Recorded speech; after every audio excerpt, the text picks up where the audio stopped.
to Sail and Catch Starship. I'm leaving West Palm Beach now, heading south towards Boca Raton. And West Palm Beach was kind of a mixed bag of nuts for me. I was able to get my fuel tanks filled and my water tanks filled before departing southbound, but it was lacking a little bit, honestly, in some of the amenities that a cruiser really needs. And the current there was so ridiculously strong, it can get really tricky docking and departing from the dock. And so, to be honest, I'd probably skip West Palm Beach if I was passing through again. Nothing personal in West Palm Beach. Anyways, heading south, getting her done. Glad to be on the move again.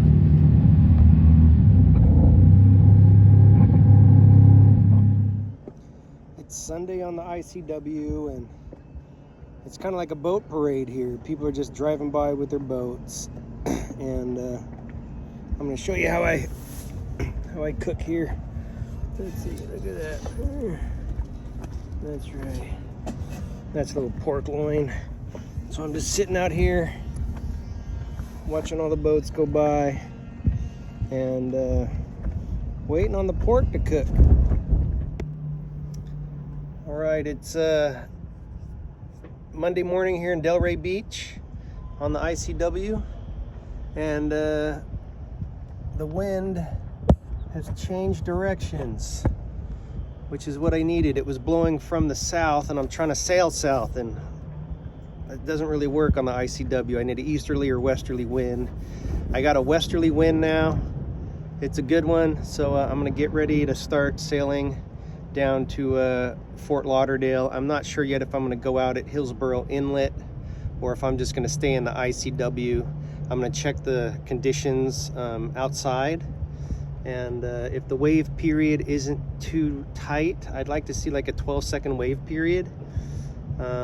This is decent wind, so if the waves are cool, I really like to be outside. I can make a lot better time and get a lot further. Because on the inside, taking the ICW, there's a lot of drawbridges, as you've seen, and it just takes a lot of time, and I have to bring the sails down, and sometimes I even have to anchor just to wait on the drawbridge. So there's the sun. That's a good thing. But I'm gonna get ready to leave here, and let's start sailing. I'm about to get underway here, so I'll show you how we start the motor. I switch over from my house battery, which is bank 2, to both. I turn on the blower. I have to go down here and open the fuel valve at the water filter. It's a fuel filter that takes water out, and then I have to come over here, and this is the fuel valve at the tank. I turn that on, and I come over here, I flip on my fuel pump, check my gauges, they look good. Make sure I don't have anything else on I don't need, and then I just press the button here. There she goes. Check the gauges again. Go. I want oil pressure to be about 20, the temperature to be about 120, and be pushing out about 30 amps almost. So it's pretty good. I'll let it warm up a minute while we go up on deck here and we get ready to pull anchor. So, this is how I can pull my anchor up. It's manual, so I do it all by hand. Now sometimes I will use the motor to drive up on top of the anchor or to pull it out if it's well seated in the ground. See, I think this is like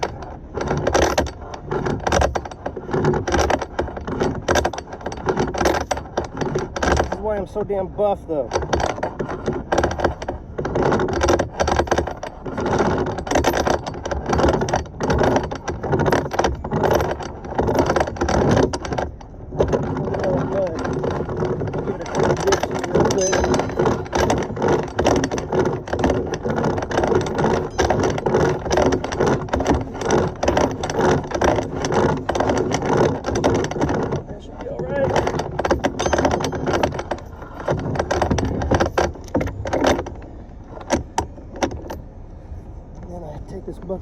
water here. Blast it down. Alright. We're ready to go. Alright.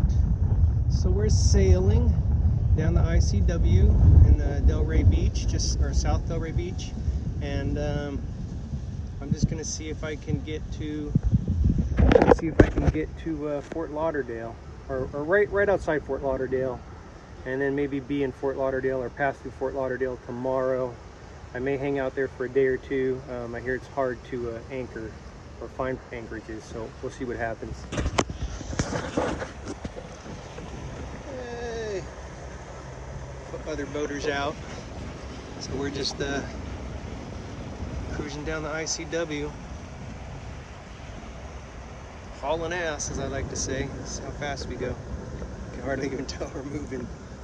Probably doing about 2 knots, but that's fine. That's fine. We're sailing and we're making progress south, and we'll be in the Keys in a few days, shooting fish, drinking beers, eating bugs. All right, I've just dropped anchor here in Lake Boca Raton. Here's my anchor line down there. You can actually see a little bit in the water. It's still kind of dark, but let's see. Let's have a look around here. Yeah, this is Lake Boca Raton. Got people on boats and jet skis. Yay! And it's a pretty nice day out. I'm gonna stop here and check the tides to see if I'm gonna go out through Hillsborough Inlet and see what the conditions are on the offshore side, and maybe go out there. If not, then I'll have to plan my route down the ICW, but I really don't want to do it because all these buildings, they disrupt the airflow, and so what happens is as I pass by them, the wind will literally flow from the other direction, which folds my sail. And a couple of times my boat just stopped up there on the ICW, so I want to try to avoid having to deal with that and do that, but there's a lot worse places to have to stand by and figure out what's going on than Lake Boca Raton, I can tell you that. So I'm also maybe going to look at where I can grab some ice for my ice box. Got to keep them beers cold, and you know, figure out what the next 24 hours is going to look like. So since I'm here, I'm going to show you guys kind of what I got going on deck.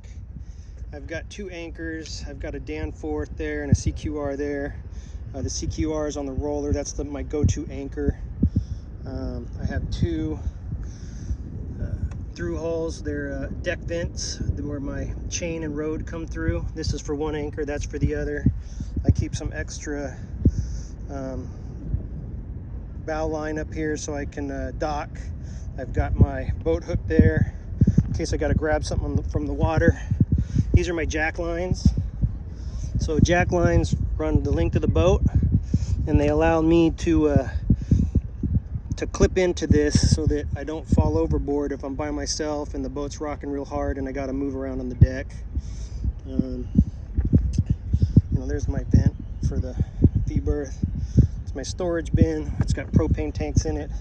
I've got extra gas, extra water, my water hoses. I've got fenders here. It's my bucket for seawater.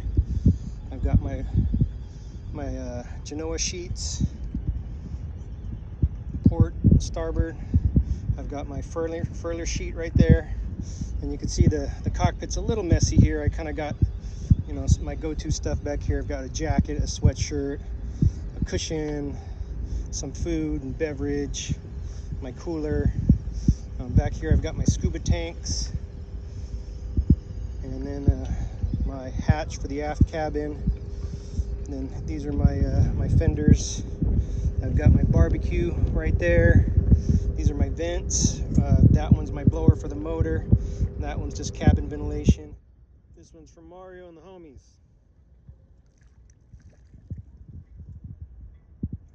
Cheers.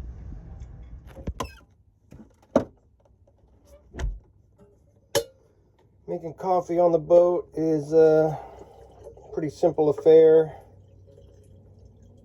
I take filtered water. Got my Brita filter. I separate my water, my drinking water, from my domestic water. I fill my teapot. I turn on my blower because, and I had my blower running earlier, but I turn on the blower because I don't want to blow up my boat when I light a fire on my floating gas container. So I let the blower run for a minute and then turn on the propane.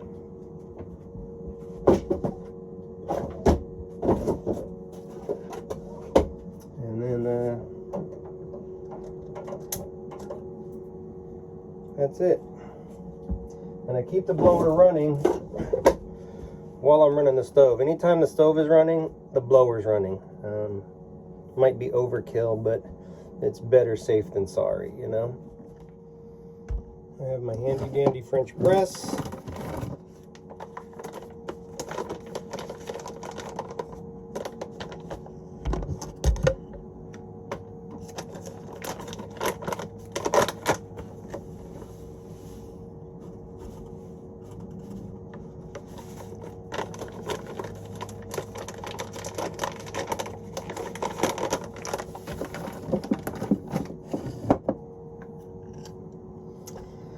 And that's it. Now I wait for the water to boil and make the coffee.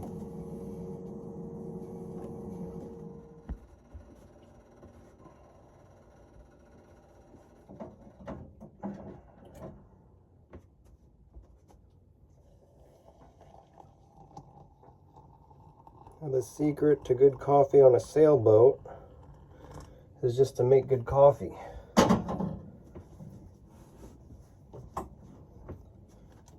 Now, the secret to making it in a French press is to let it sit for 4 minutes before you pour it out. I woke up this morning to run my motor, just to do my daily run, charge my batteries a little bit, and it's not starting.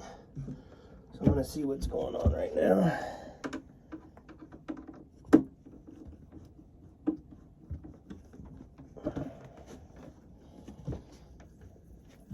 So I'm removing this panel so I have access to the motor.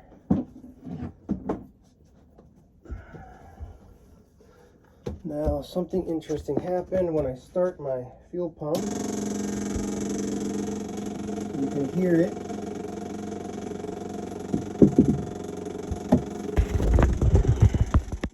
Some fuel flow issues, and I mean, I should have just reconfigured the whole fuel flow system from the tank to the carburetor. I put in a new carburetor. I just rebuilt it the other day because the jets were getting clogged. There was some junk in it. I need some better filtration, and I need to position my fuel filter in a different place. I've disconnected it, but I'll show you here.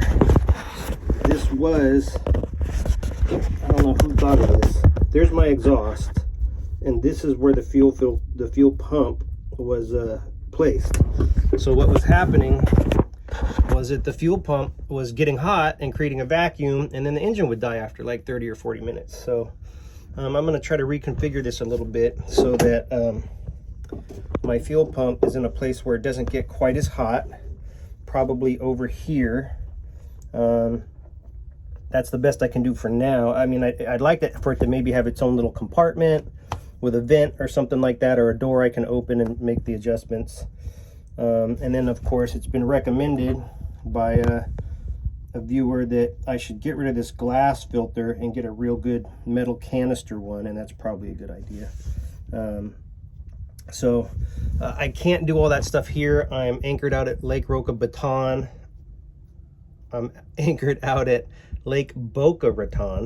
And so I looked on the map, and there's not a lot nearby as far as hardware stores and stuff.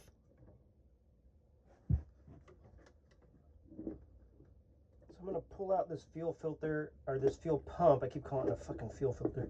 I'm gonna pull out this fuel pump, and what I'm gonna do is I'm just gonna restructure this thing a little bit, because it's got this old hose that, there's my fuel pump. It's a facet electronic fuel pump.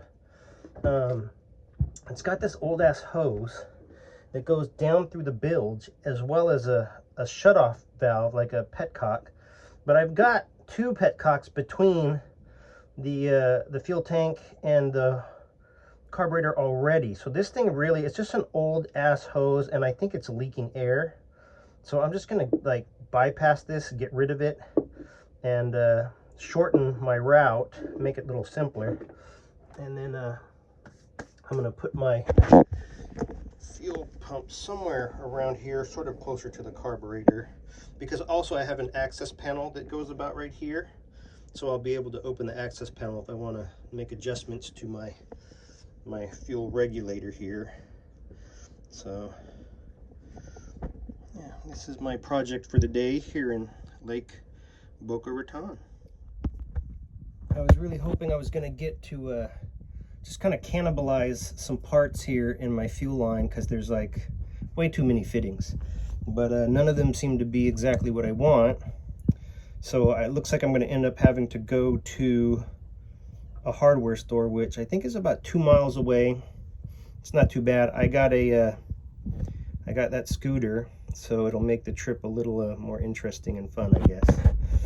And I don't really have a choice. I don't have extra hose fittings on the boat, even though I should.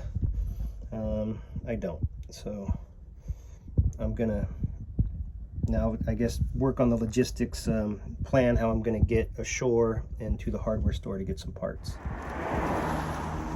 I need to get some parts for my fuel line, so I'm off to Ace Hardware, which I think is about 3 miles away.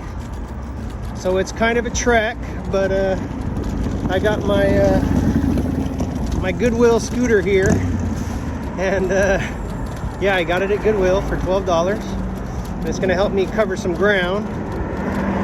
It's really easy to carry and put on the dinghy and stuff, so I'm going to scoot over to the hardware store and see if I can find the parts I'm looking for, and then scoot back, fix the boat, charge my batteries, all that good stuff, and then debate if I'm going to move today or wait until the morning. And this is Boca Raton.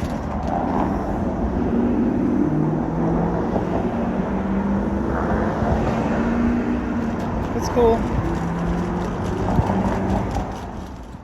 I noticed there's like a lot of spas here, a lot of nail places, art, furniture.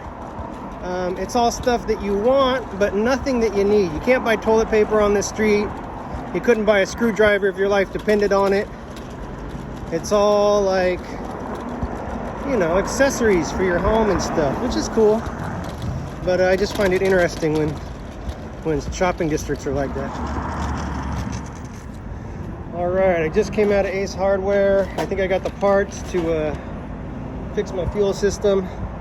So now I'm gonna head back to the boat, 3.2 miles back, and a short dinghy ride. And let's see if we can't get this thing running.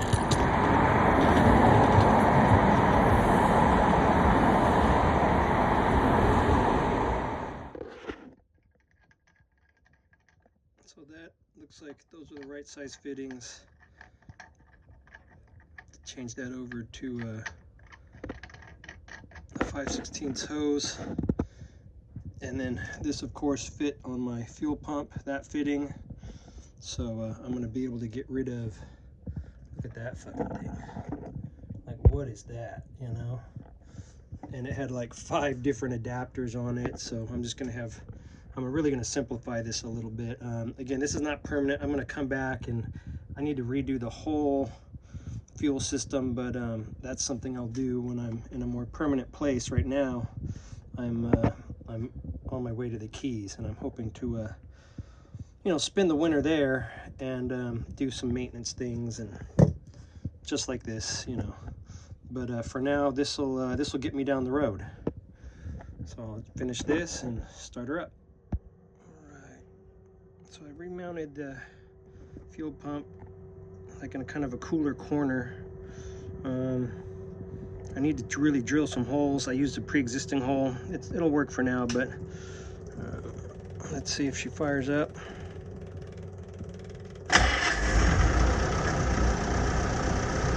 All right, good to go.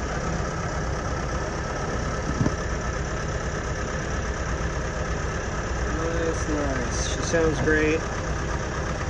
That's the Palmer 60. It's the same as the International Farmall, but this is a marinized version. You can see the Palmer logo right there. This is our board here, and it pretty much tells everything we're doing. And you know, it's got our GPS coordinates, where we're coming from, where we're going to, the time, how many miles, our MMSI number, our registration number, the name of the boat. And this is just so that, you know, if we have some kind of emergency, any crew member can look at that from the radio and give the Coast Guard any type of information that they would need. And I mean, right now it's just me, but you know, maybe if there's an emergency and I'm freaking out or something, at least the data that I need is where I can always see it. And also any projects that are happening on here, anything that I'm working on kind of goes on the board. It lets me pretty much see where everything is happening all at once, and there's kind of no way to avoid it. It's not like I'm going to forget what's on the board, because you know, I pass by the board, I see the board like 100 times a day. So that's kind of how I stay organized. And you should have seen it when we were restoring the boat. It was pretty crazy, and I probably got some video of that. I may have posted it already, but this is kind of just how I manage the information on the boat. And it's a dry erase board, so you know, I change it every day, and it works pretty good. I really like it. It worked out really, really well. So I just thought I'd share that with you, and you know, I'll share what's on the board on occasion, just so you guys can kind of see what we have going on here on the boat on Sail and Catch Starship.